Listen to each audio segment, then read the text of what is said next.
जीवन एक तो वह है जो हम जानते हैं, वह सरासर स्वप्नवत है। एक और जीवन है जो उन्होंने जाना, जो जागे। उस जीवन का नाम ही ईश्वर है। ईश्वर कोई व्यक्ति नहीं, वास्तविक जीवन की अनुभूति का नाम है। संसार का कोई अस्तित्व नहीं, सोए हुए आदमी के सपनों की भीड़ है। ऐसा समझो, संसार है सोए हुए आदमी की कल्पना जाल का नाम, और ईश्वर है जागे मनुष्य की प्रतीति, साक्षात्कार। जो है वही है। अगर तुम सोए हो तो सपने फैल जाएंगे, सपने छा जाएंगे। जो है उस पर सपने सवार हो जाएंगे। तुम जागे हो, सपने हट जाएंगे। जो है, जैसा है वैसा प्रकट हो जाएगा। नींद क्या है? अहंकार नींद है। मैं भिन्न हूं, मैं पृथक हूं, मैं अलग हूं, मेरा अपना निज का अस्तित्व है, ऐसी प्रतीति निद्रा है। फिर शेष सारे उपद्रव इस प्रतीति से ही खड़े होते। फिर मैं से ममता होती, फिर मैं से माया होती, फिर मैं के फैलाव का कोई और छोर नहीं। जिसे जागना है उसे मैं को जड़ से काट देना होगा। चातक से सीखो तड़प तड़प मर जाना, सीखो पतंग से निज अस्तित्व मिटाना। रस में मिल जाना ही है रस का पीना, जो मिट न सका वह नहीं जानता जीना। मिटने की कला धर्म है। अपने को बिल्कुल नेस्त नाबूद कर देने की कला धर्म है। अपने को ऐसे मिटा देना है जैसे बूंद सागर में गिर जाती और खो जाती, कि बीज भूमि में गिर जाता और विनष्ट हो जाता। पर देखना राज, रहस्य, चमत्कार, मरे हुए बीज से उगता है वृक्ष। मृत्यु से अमृत का पौधा निकलता है। बीज में तो कुछ भी न था, वृक्ष में बहुत कुछ होगा। रसधार बहेगी, हवाओं में नर्तन होगा,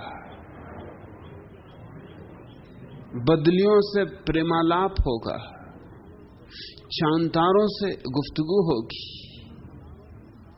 सूरज से छेड़छाड़ होगी।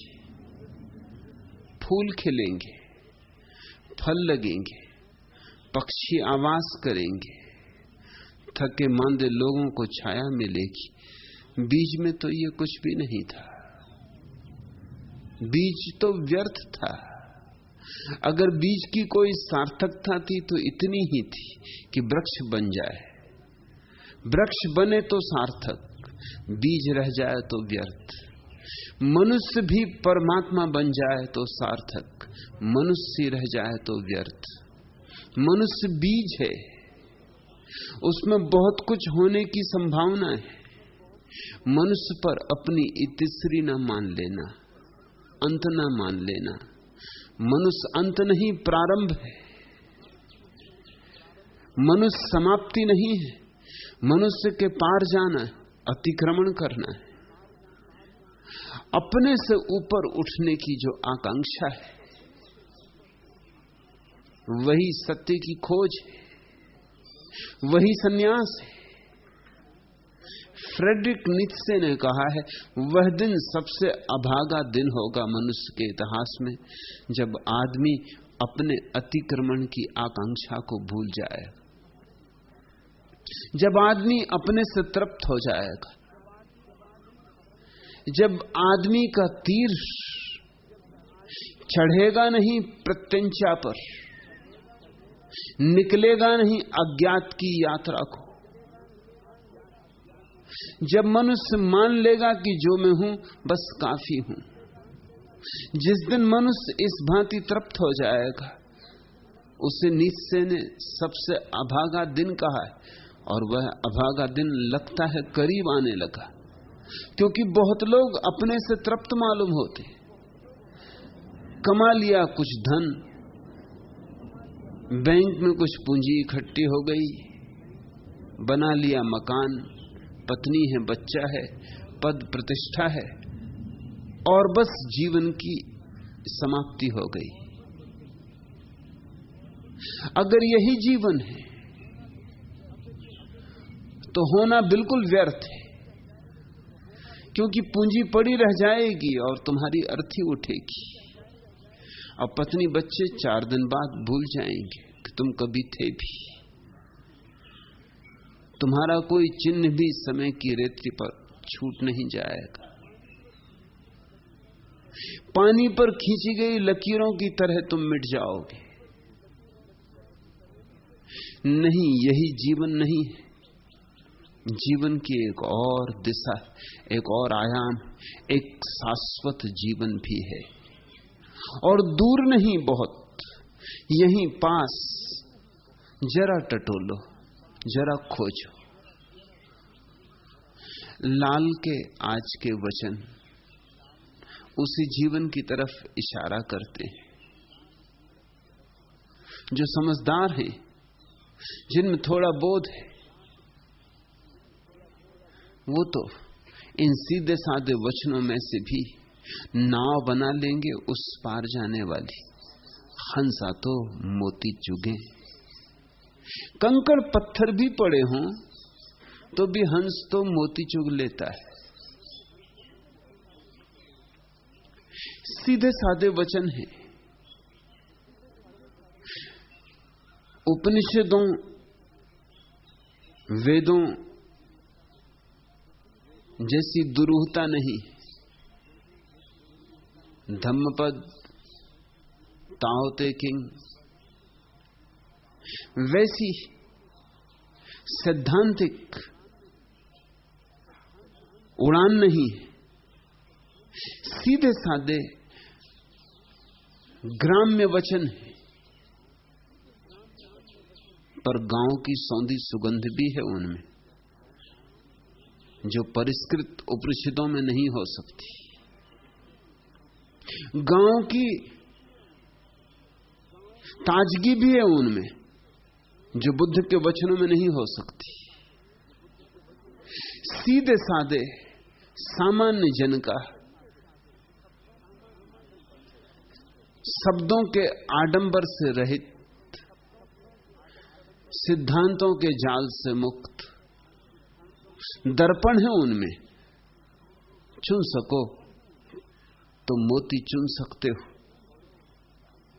साईं बड़ो सिलावटो,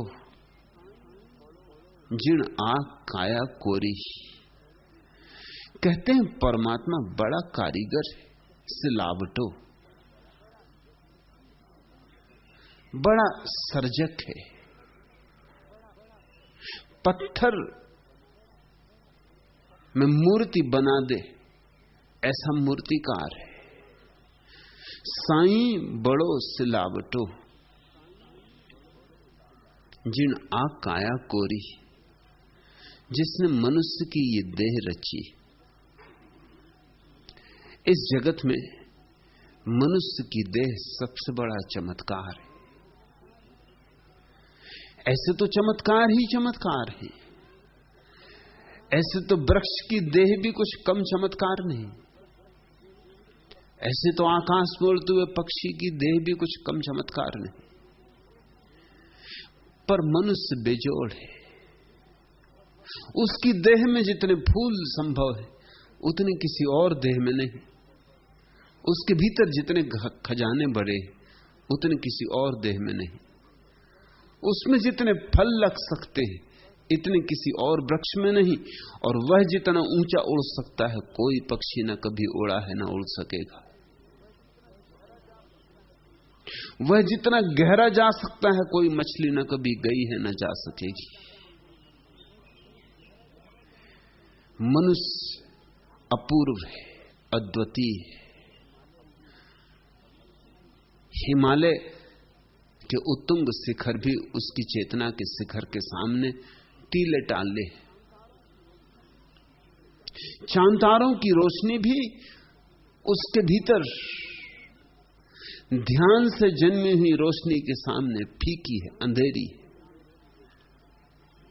यह विराट सूरज जो रोज सुबह उगता है और जिससे इस पृथ्वी का सारा जीवन चलता है, यह कुछ भी नहीं। जिन्होंने भीतर आंख खोली है, उन्होंने ऐसे हजार हजार सूरज एक साथ उगते देखे।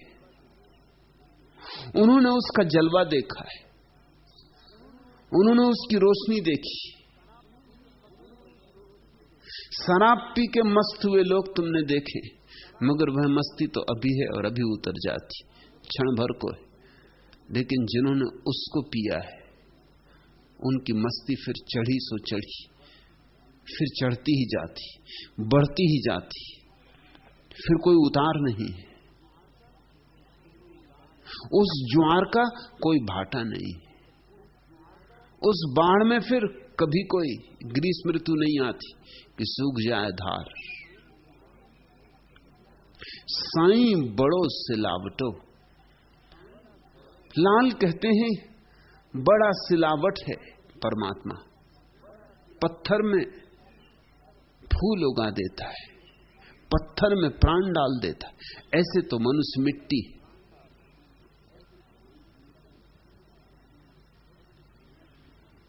उर्दू में, अरबी में, हिब्रू में मनुष्य के लिए शब्द है आदम, आदमी।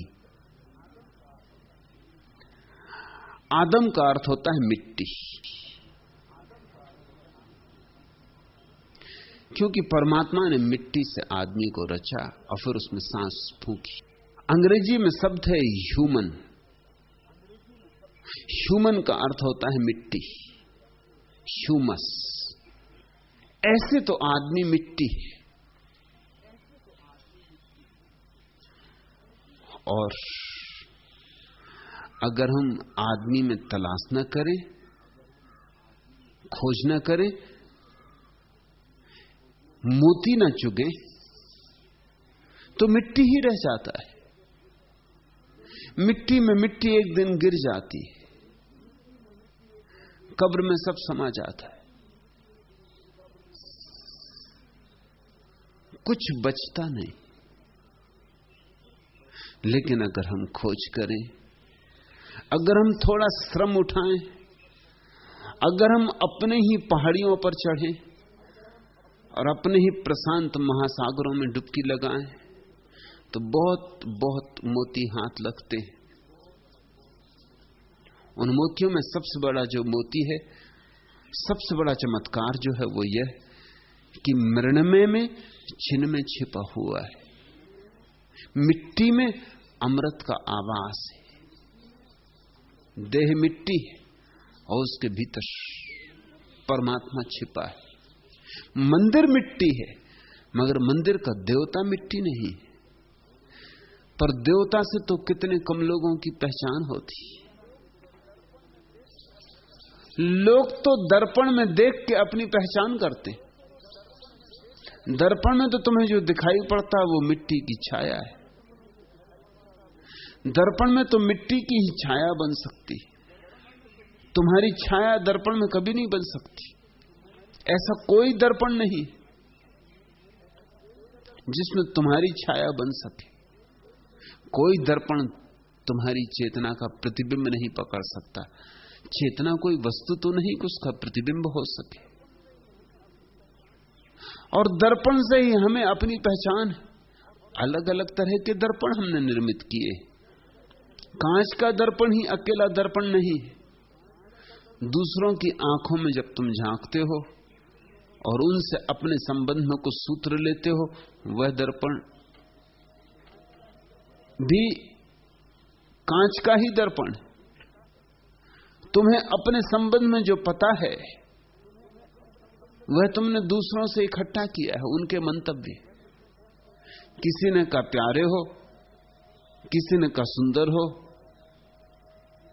तुम्हारी छाती फूल गई, और किसी ने कहा कुरूप हो, और किसी ने कहा गंदे हो, और तुम्हारे प्राण सिकुड़ गए।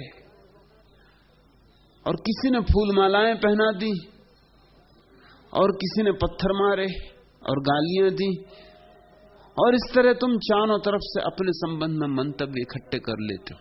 वे सारे मंतव्य बहुत विरोधाभासी, उनमें मित्रों के मंतव्य हैं, शत्रुओं के मंतव्य हैं, तटस्थों के मंतव्य हैं। इसलिए तुम एक विभूषण हो।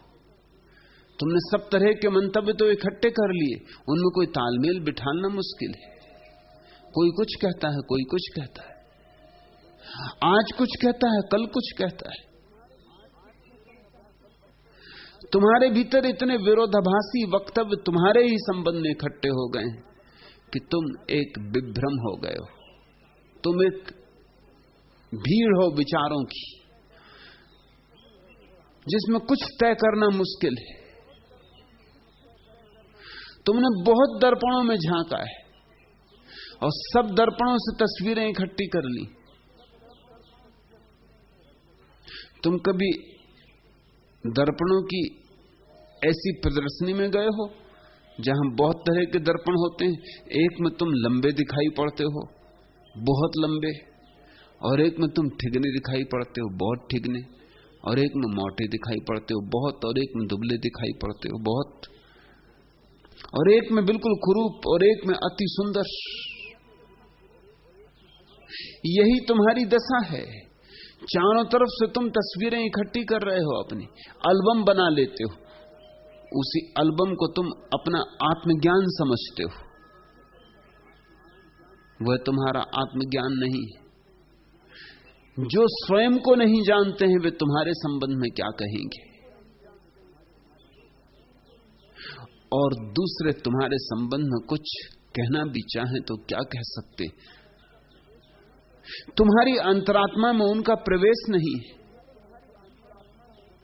वहां तो केवल तुम ही जा सकते हो, तुम्हारे अतिरिक्त कोई भी नहीं जा सकता। इसलिए वहां जाने के लिए आंख बंद करनी पड़ती। आंख खोलकर सारी दुनिया से परिचय होता है, अपने से परिचय आंख बंद करके होता है। विचार के द्वारा सारी दुनिया समझी जाती, निर्विचार के द्वारा स्वयं को समझा जाता है।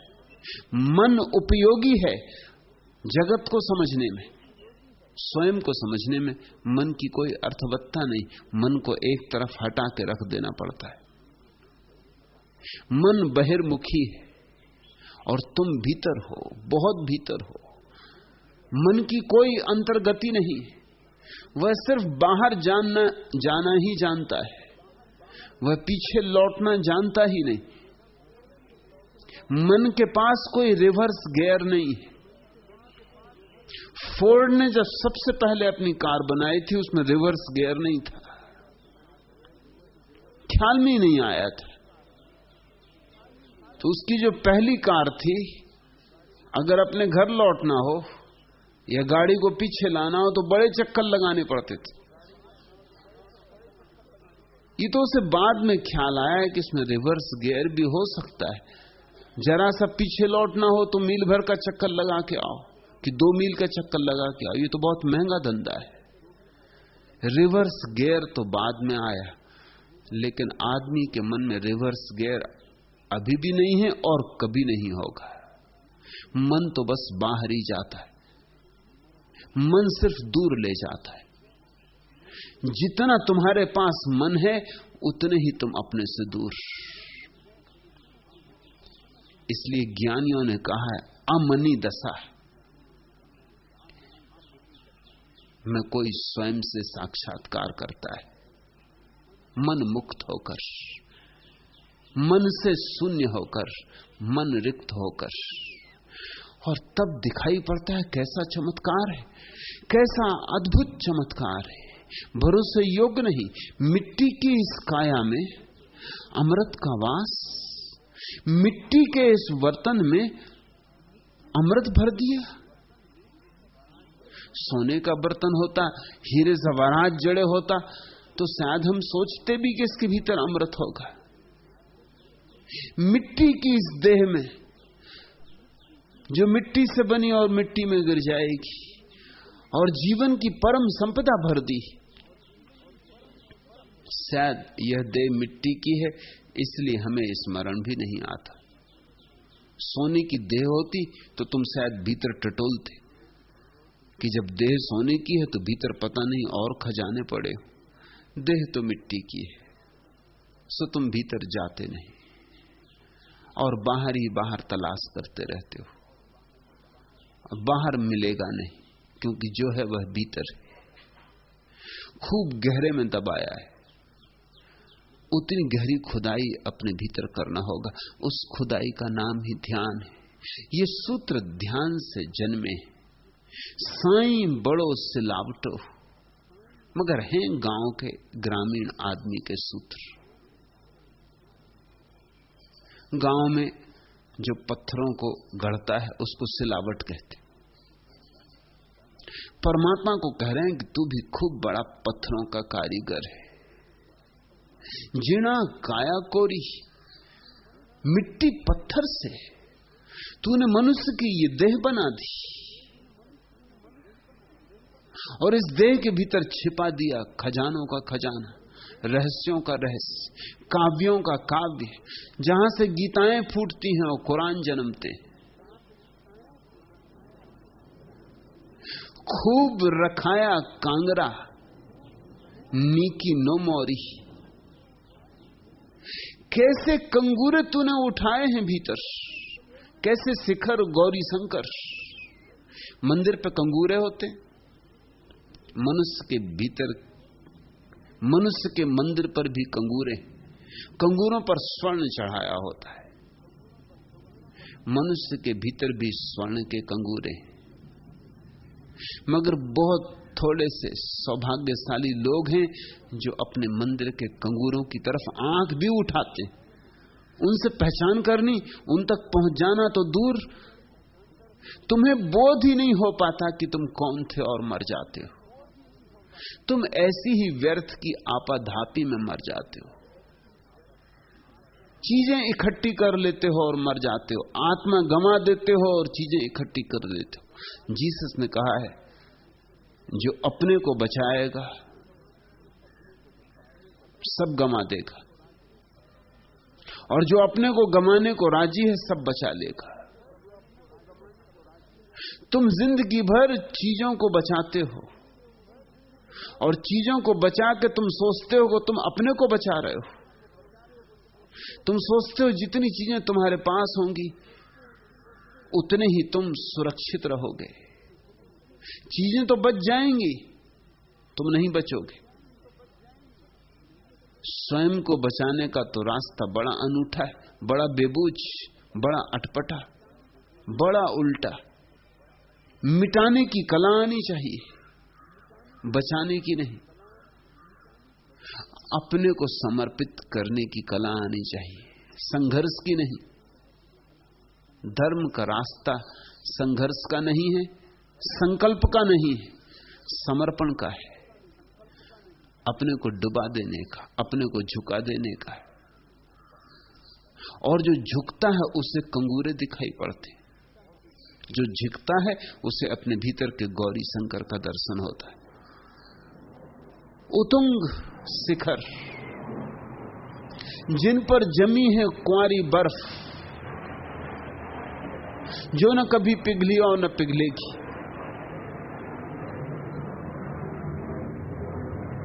उन ऊंचाइयों से परिचित न होना पैदा होना और न होने के बराबर है।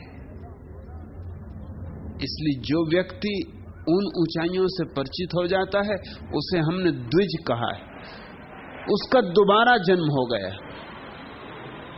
उसे हमने ब्राह्मण कहा है क्योंकि उसने अपने भीतर छिपे ब्रह्म को जान लिया। ब्राह्मण का जन्म से कोई संबंध नहीं, और गले में यज्ञोपवीत डाल लेने से कोई द्विज नहीं हो जाता। द्विज होने की तो बड़ी रासायनिक प्रक्रिया है। ध्यान से द्विज होता है कोई, ध्यान से एक नया जन्म होता है, क्योंकि अपनी नई प्रतीति होती है, अपनी नई प्रतिमा का बोध होता है, अपनी झलक मिलती।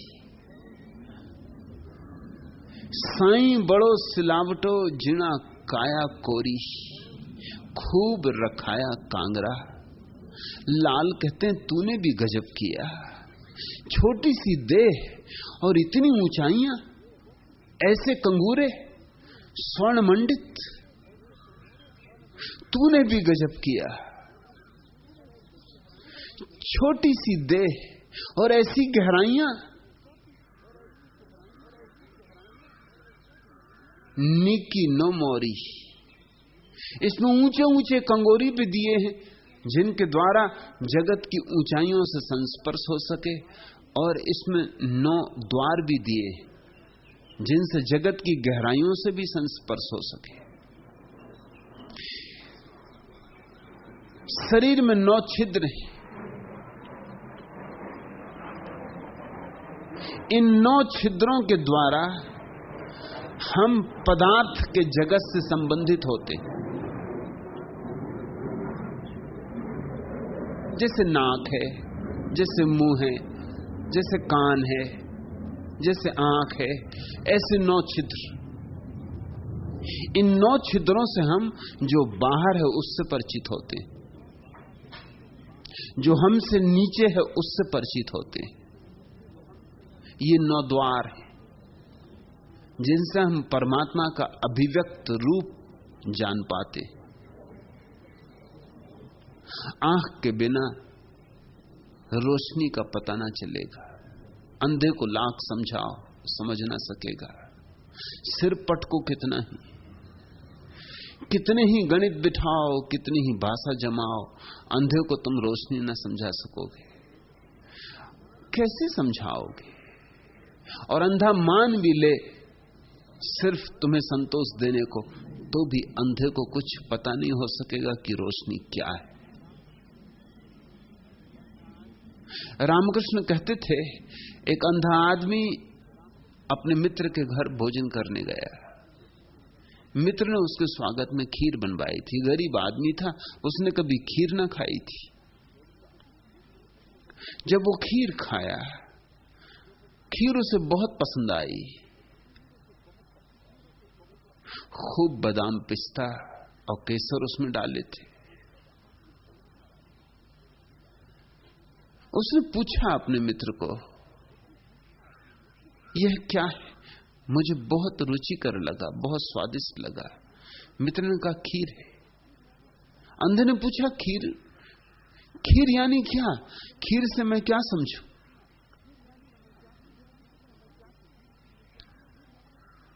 मित्र पंडित था, शास्त्रों का ज्ञाता था। अंधे ने ऐसा प्रश्न उठा दिया तो मित्र के लिए चुनौती मिली। उसने कहा, समझा कर रहूंगा। कहा, खीर सफेद होती। अंधे ने कहा, तुम पहेलियों पर पहेलियां पूछने लगे। मैं एक प्रश्न पूछता हूं, तुम और एक नई पहेली खड़ी कर देते हो। अब ये सफेद क्या बला है? सफेद यानी क्या? मित्रों का सफेद नहीं जानते। एक बात मित्र देख ही नहीं रहा है कि अंधे आदमी से बात हो रही। सफेद नहीं जानते। बगुले जैसा रंग। बगुला देखा है? बगुला तो जरूर देखा होगा, गांव में बहुत बगुले। उस अंधे आदमी ने कहा कि तुम मेरी मुश्किल बढ़ाए जाते हो। मुझे खीर का पता नहीं, मुझे सफेद का पता नहीं, अब ये बगुला और एक नई झंझट। ये बगुला कैसा होता? कुछ इस तरह से कहो कि मेरी समझ में आए। तब याद आया पंडित को कि अंधे को समझा रहा है, ऐसे हल नहीं होगा। तो उसने अपना हाथ अंधे के पास ले गया, हाथ को मोड़ा और कहा, मेरे हाथ पर हाथ फेर। इस तरह बगले की गर्दन होती। उस अंधे आदमी ने अपने मित्र के हाथ पर हाथ फेरा और बड़ी प्रसन्नता से बोला, आनंदित होकर बोला कि अब मैं समझा कि खीर मुड़े हुए हाथ की तरह होती।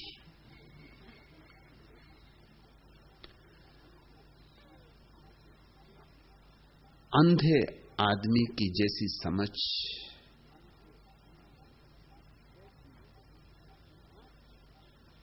वैसी ही तो होगी ना।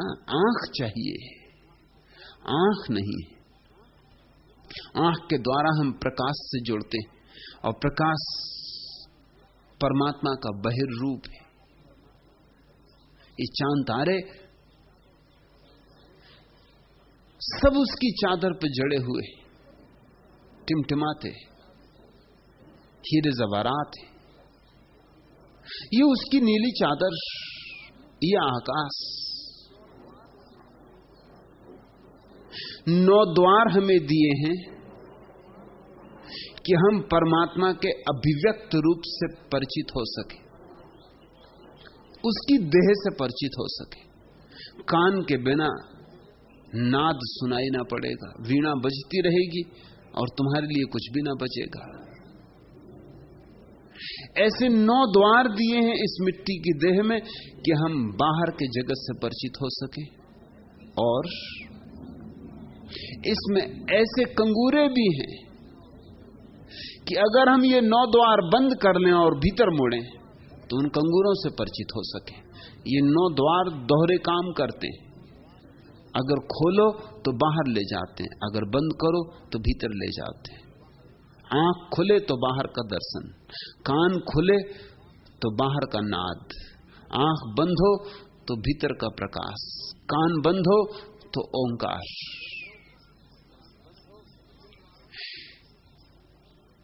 इन 9 द्वारों पर सब कुछ निर्भर है।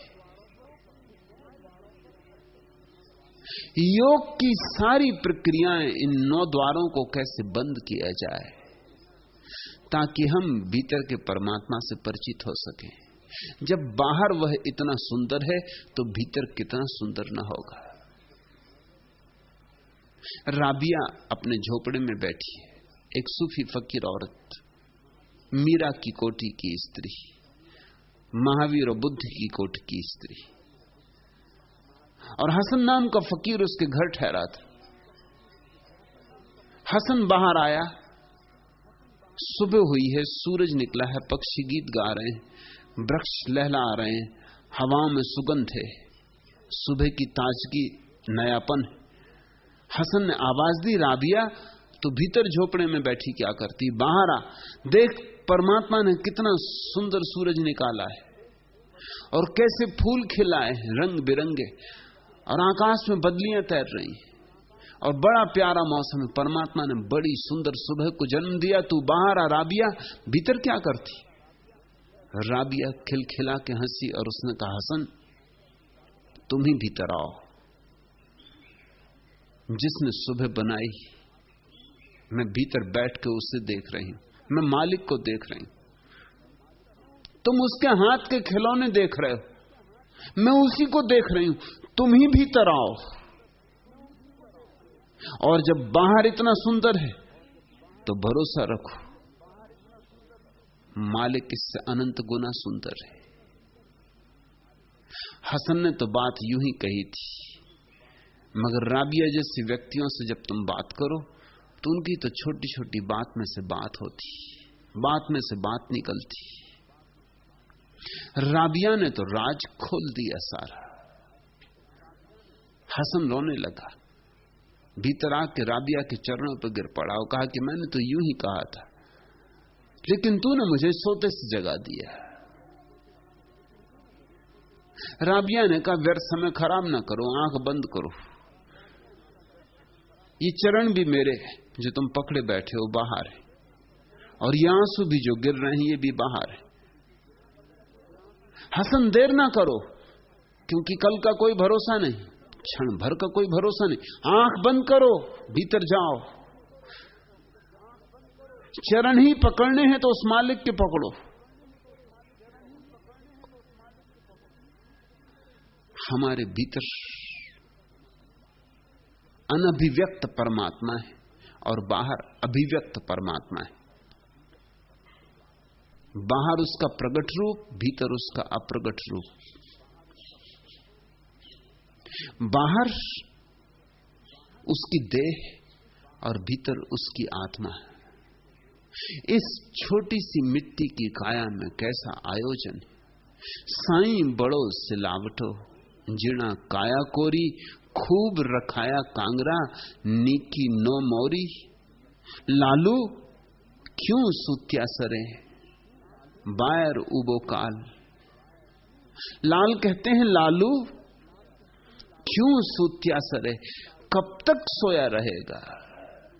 ऐसे ही सोते सोते मिट जाना है, जागना नहीं। लालू क्यों सुत्या सरे, और सोते रहने से कुछ होने का नहीं। क्या सरेगा? सोते रहने से कुछ बनेगा नहीं, खोएगा ही। लालू क्यों सुत्या सरे बाया रूपो काल। और जरा देख तो बाहर मौत आके खड़ी हो गई। कब द्वार पर दस्तक दे देगी कहा नहीं जा सकता। और तू यूं ही सो रहा है और यूं ही सोए सोए समय गंवा रहा है।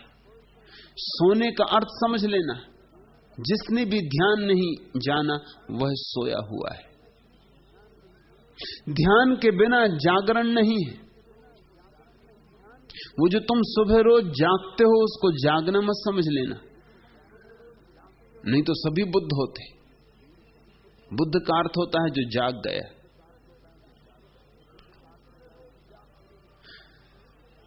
जो तुम सुबह रोज जागते हो वो जागने की भ्रांति है। तुम वही के वही हो, जो तुम सोए हुए होते हो वही तुम जागे हुए होते हो। तुम में जरा भेद नहीं होता।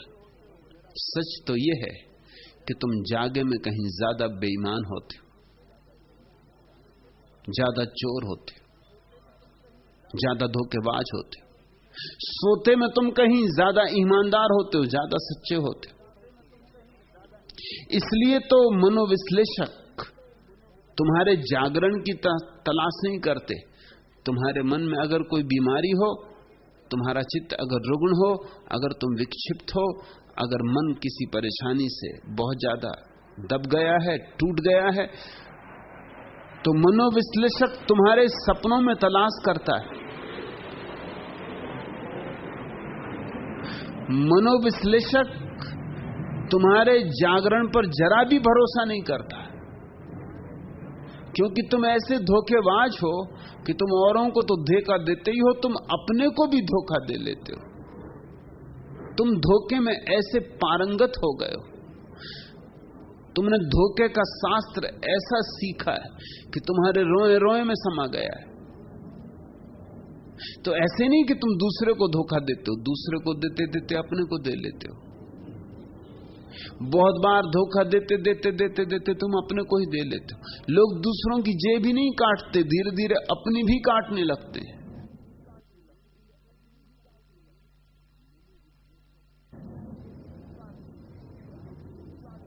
मनोविश्लेषक तुम्हारे जागरण पर जरा भी भरोसा नहीं करता। तुम क्या कहते हो उसका कोई मूल्य नहीं मानता।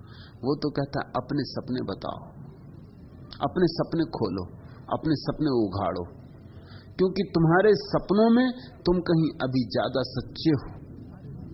तुमने अपने सपनों को अभी तक विकृत नहीं किया है। तुम्हारे सपनों में सभ्यता की छाप नहीं पड़ी, तुम्हारे सपनों में शिक्षा नहीं घुसी, तुम्हारे सपनों में तुम्हारा सोच विचार ज्यादा हेरफेर नहीं कर पाता। तुम्हारे सपने अभी भी शुद्ध हैं, निर्दोष हैं। तुम्हारे सपनों से तुम्हारे वास्तविकता के संबंध में मनोवैज्ञानिक पता लगाता है। ये बड़ी अनूठी बात। जागरण की तो फिक्र ही नहीं करता, तुम्हारे सपनों की फिक्र करता है। जॉर्ज गुरजेफ के पास जब भी कोई नए शिष्य आते थे तो पहला उसका काम था कि उनको इतनी शराब पिला देता। अभी तुम थोड़े हैरान होगे कि कोई सद्गुरु और शिष्यों को शराब पिलाए, लेकिन गुरजेफ के अपने रास्ते थे, हर सद्गुरु के अपने रास्ते होते। इतनी शराब पिला देता, पिलाए ही जाता, पिलाए ही जाता।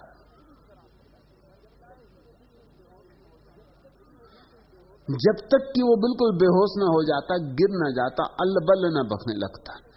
जब वो अल्ल बल्ल बकने लगता तब वो बैठ के सुनता कि वो क्या कह रहा है। उसी से वो निर्णय लेता उसके संबंध में कि कहां से काम शुरू करना है, क्योंकि जब तक वो होश में है तब तक तो वो धोखा देगा, तब तक मसला कुछ और होगा, बताएगा कुछ और। काम वासना से पीड़ित होगा और ब्रह्मचर्य के संबंध में पूछेगा। धन के लिए आतुर होगा और ध्यान की चर्चा चलाएगा। पद के लिए भीतर महत्वाकांक्षा होगी और सन्यास क्या है ऐसे प्रश्न उठाएगा। भोग में लिप्सा होगी और त्याग के संबंध में विचार विमर्श करेगा। क्यों? क्योंकि ये अच्छी अच्छी बातें हैं और इन अच्छी अच्छी बातों पर बात करने से प्रतिष्ठा बढ़ती। लोग अपनी सच्ची समस्याएं भी नहीं कहते। लोग ऐसी समस्याओं पर चर्चा करते हैं जो उनकी समस्याएं ही नहीं, जिनसे उनका कुछ लेना देना नहीं। और अगर तुम चिकित्सक को ऐसी बीमारी बताओगे जो तुम्हारी बीमारी नहीं है तो इलाज कैसे होगा? गुरजेफ ठीक करता था, डट के शराब पिला देता, और जब वो गिर पड़ता आदमी और अल्लबल बकने लगता तब बैठ के सुनता, उसके एक एक वचन को सुनता, क्योंकि अब वो सच्ची बात बोल रहा है। अब होश हवास तो गया, अब हिसाब किताब तो गया, अब वो जो कहता है उससे उसकी सच्चाई पता चलेगी। वो उसके आधार पर उसकी साधना तय करता। उसको पता ही नहीं चल पाता कभी कि उसकी साधना कैसे तय की गई। गुरजेफ बड़ा मनोवैज्ञानिक था। फ्रायड को 3 साल लग जाते हैं मनोविश्लेषण करने में, गुरजेफ 2-3 घंटों में निपटा लेता था। क्योंकि रोज रोज सपनों की फिक्र करो, पूछो, और फिर भी आदमी इतना बेईमान है कि रात सपना एक देखता है, सुबह दूसरा बताता है। और ऐसा भी नहीं कि जान के, थोड़े से हेरफेर कर लेता है, थोड़े सुधार कर लेता है, थोड़े रंग लगा देता है। ये सब अनजाने हो रहा है, ये हमारी मूर्छा है। तुम अपना कच्चा सपना भी नहीं कहते, तुम सपने में भी थोड़ा सा संशोधन कर लेते हो, संपादन कर लेते हो। और ऐसा नहीं कि जान के करते हो, ये बस अनजाने हो रहा है, ये सब मूर्छा में हो रहा है। तुमने देखा, सुबह जब तुम जागते हो तो कितनी देर तक तुम्हें सपने याद रहते? कुछ सेकंड। बिल्कुल जब तुम सुबह सुबह जागते हो, पहली जाग, अभी आंख खुली नहीं, तब तुम्हारे पास सपने थोड़े से छाए रहते। आंख खुली, क्षण भी नहीं बीत पाते, हाथ मुंह धोया, दतून की, तब तक गए, सपने भूल भाल गए। तुम्हारा मन इतने जल्दी उनको हटा देता है कि कहीं कोई सत्य प्रकट ना हो जाए, कहीं कोई बात सच में ही बाहर ना आ जाए। तुम्हारे सपनों की एक दुनिया है और तुम्हारे जागरण की दूसरी दुनिया है, मगर तुम्हारा जागरण झूठा है। जो लोग सच्चे रूप से जागे हैं, उनके जागरण का एक लक्षण है कि उनको सपने नहीं आते, क्योंकि जो सच्चा है उसने कुछ छिपाया नहीं, दबाया नहीं। जिसने कुछ छिपाया नहीं, दबाया नहीं, सपने आने को उसके पास कुछ बचा नहीं। सपने में वही आता है जो हम दबाते हैं और छिपाते। तुम्हें अपनी पड़ोसी की पत्नी बड़ी सुंदर मालूम पड़ती, दिन में तो तुम दबा जाते हो, दिन में तो तुम बहन जी कहते हो, रक्षाबंधन पर राखी भी बंधवा आते हो, शायद डर के कारण ही बंधवा आते हो। ऊपर से तो ऐसा लगता है कि इस स्त्री की रक्षा करोगे, लेकिन रक्षा बंधन बंधवा के तुम अपनी रक्षा कर रहे हो।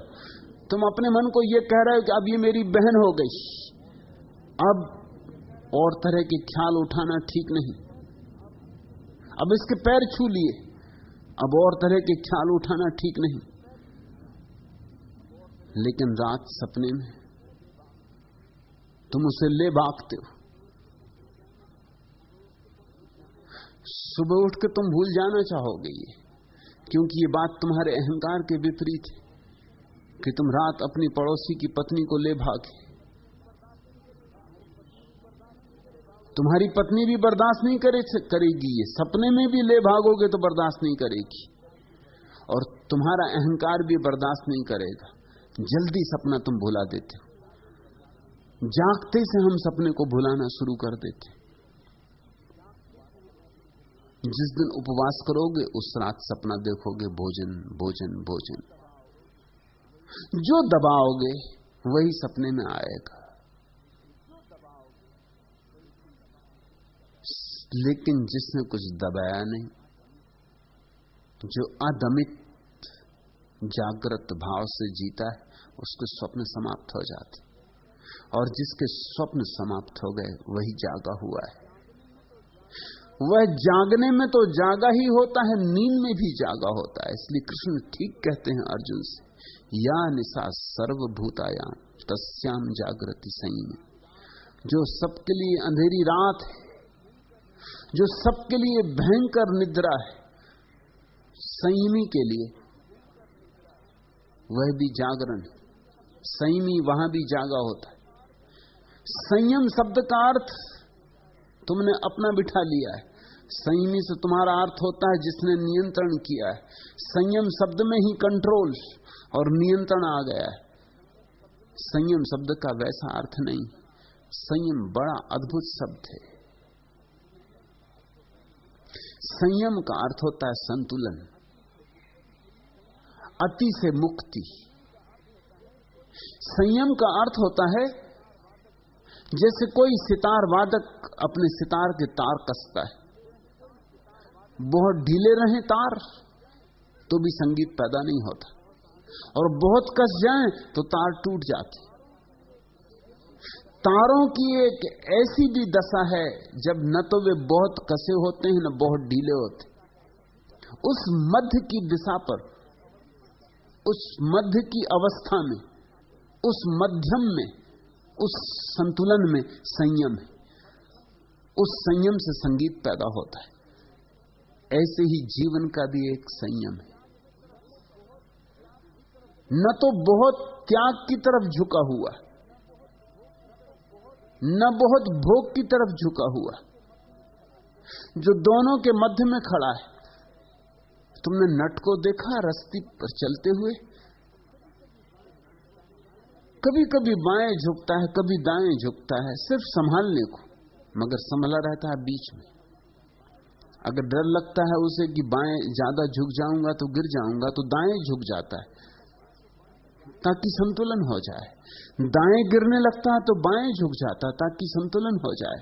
मगर उसकी नजर एक बात पर रहती कि बीच में रहूं, मध्य में रहूं। बुद्ध ने अपने मार्ग को मध्यम निकाय कहा है। मध्य का मार्ग, ठीक बीच में हो जाना। बुद्ध ने संयम की परिभाषा में कहा है कि जो ठीक मध्य में है, जो दो विपरीतों के बीच चुनाव नहीं करता, जो चुनाव रहित है। कृष्णमूर्ति जिसको चॉइसलेस कॉन्शियसनेस कहते हैं, चुनाव रहित चैतन्य, वही मध्यवस्था है। वैसा मध्यस्थ व्यक्ति न तो दिन में डोलता न रात में डोलता, डोलता ही नहीं, उसका डोलना गया, वही जागा हुआ है। जब तक तुम डोल डोल जाते हो, जब तक तुम्हें चित्त यहां से वहां भटकाए फिरता है, तब तक तुम निद्रा में हो। तुम जागे हुए भी निद्रा में हो। बुद्ध जागे हुए तो जागे हुए होते ही हैं, सोए हुए भी जागे हुए होते हैं। तुम्हारा जागरण भी सोने का ही एक ढंग है, आंखें खुले हुए सोने का ढंग है। और बुद्धों का आंखें बंद किए भी वे जागते ही हैं।